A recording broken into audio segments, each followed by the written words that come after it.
Hi everyone, Stick here for Maplewood Studio. How you all doing? So today's bass review, we are looking at the Ibanez ATK200, a bass which I am really liking for the cash. So let's check it out.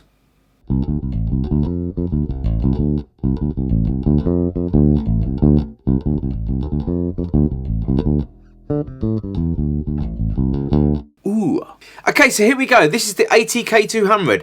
I'm really enjoying playing this bass. It's just a really cool, solid, well-built instrument with some amazing tonal variation with a very simplistic setup. So let me take you through what's on offer. First up, we have an ash body, which for me is the only negative in this instrument, not because it's ash, but because of the weight. It's quite a hefty beast. It weighs 11.4 pounds, this bass. And for me, with my back problems and stuff, it's not going to suit me standing up playing for a couple of hours. Not that I do that anyway. Big old lump of wood, but that also gives it the tonal character that you're going to hear, and I think you're going to love later on in this video. As you can see down on this camera here, we've got a dark brown burst going on with a modern lacquer finish, polyester finish.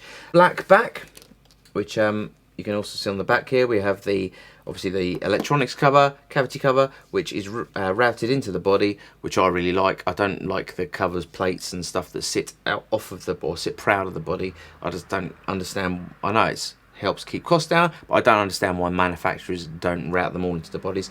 And also we have the battery compartment there for the active circuitry, which we'll come to in a minute. Really cool brown burst. This actually looks to me like it would cost a lot more than it actually does, so I like that. Obviously the nice funky pick guard there going on. We got a maple neck with a rosewood board, your normal stuff. We got a satin urethane finish on the neck, so again feels almost almost natural, unlacquered, but it is treated and it's got that nice, just smooth feel.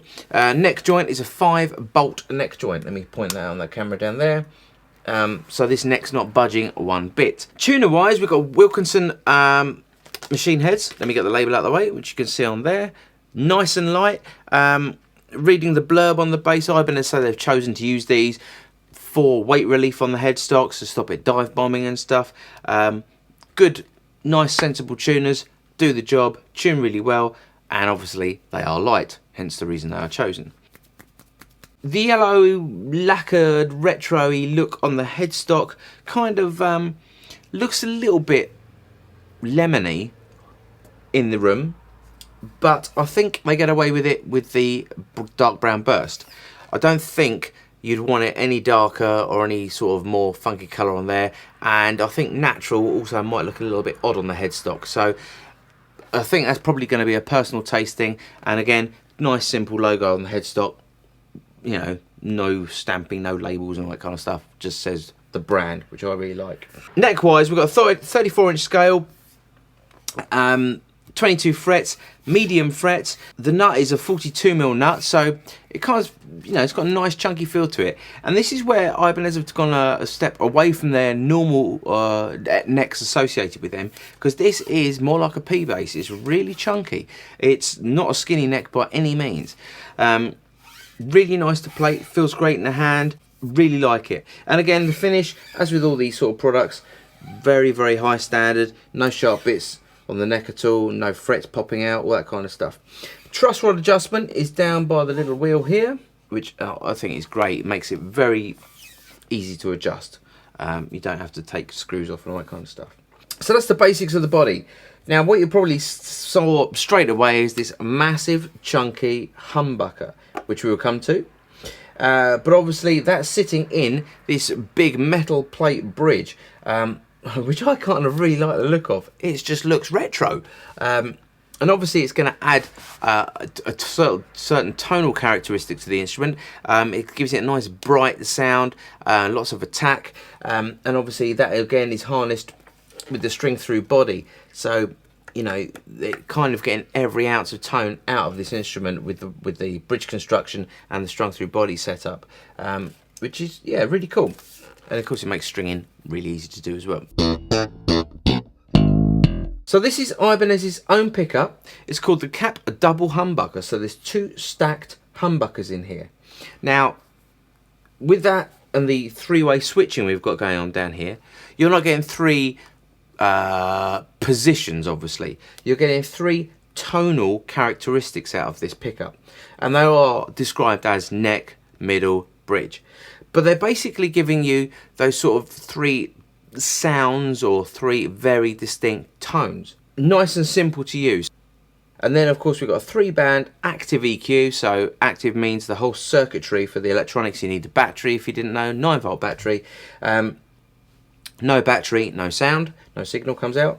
And we've got a very simple 3-way EQ down here with a little, well, they've got centre dots on the pots, which obviously you won't feel on the video, but you can't go wrong. And we've got a little red, I don't know if they come out on the camera down there, little red dots on top of the metal caps to let you know where you are in your position.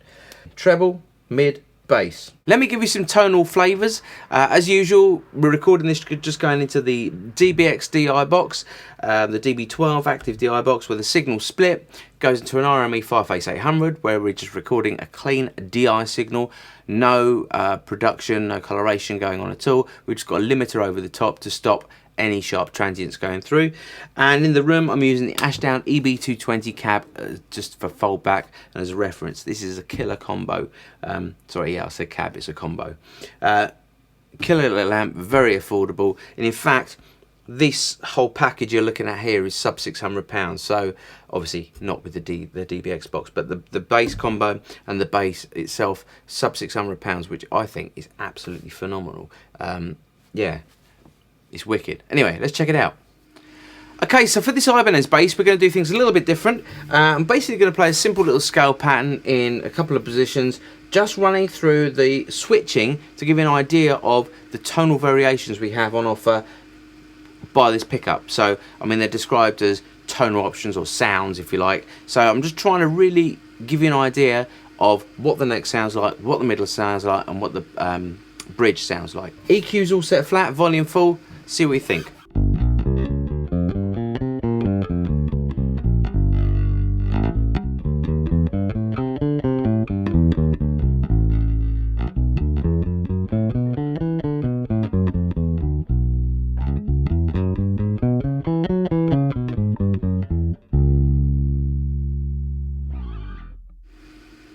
Okay, next we have the middle position.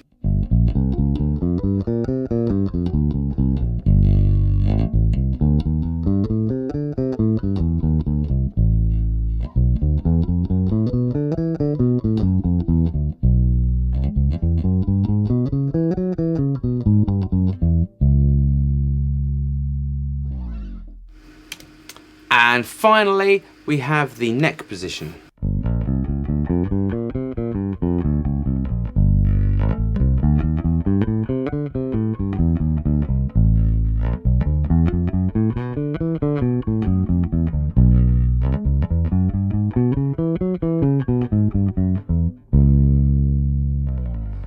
Okay, so I'll do the same now, playing a simple little slap line, just to give you an idea of how they all sound.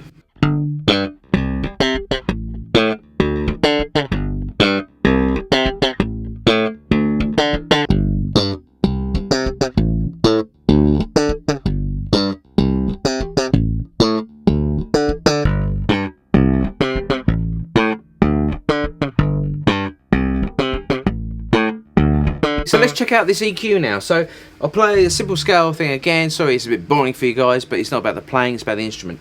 And I'll go through and I'll boost and cut each one of the three options, or three frequency bands, so you can get an idea of how they sound.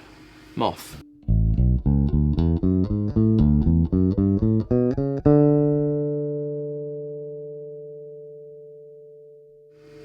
Treble cut.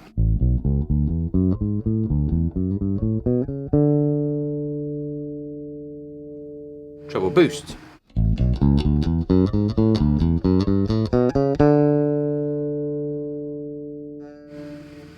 Mid cut.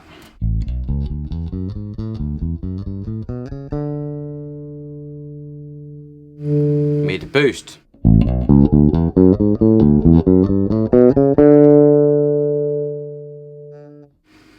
Bass cut.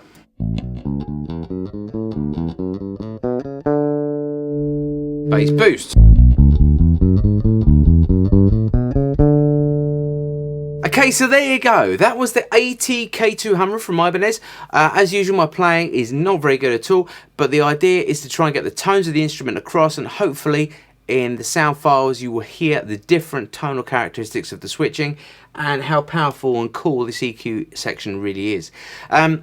Price wise, this bass is kindly on loan to me from Anderton's Music Store in Guildford. Click the link below in the description box if you're in the area. Go and check their store out. It's an awesome music store. Really nice guys to deal with online and in person in the store. But this one comes in around £280. Super affordable, and for me this is probably up there with one of the best basses I've played, if not the best bass I've played at this price point. It is perhaps putting into the equation what it has to offer here. You know, I don't think for this kind of money you're going to get a bass this well constructed, sounds this good, with this much tonal variation on offer. So as usual, you know, don't just take my word for it. Go and check one out yourself, pick one up, play it, see if you have that connection with it, and if you go, that's for me, that's the most important thing. And yeah, I've been Stick, and this is the Ibanez ATK200, and if you see one of these hanging around in my studio, it's because I bought it because I think it's that good. That's all for now. Stick out. Bye.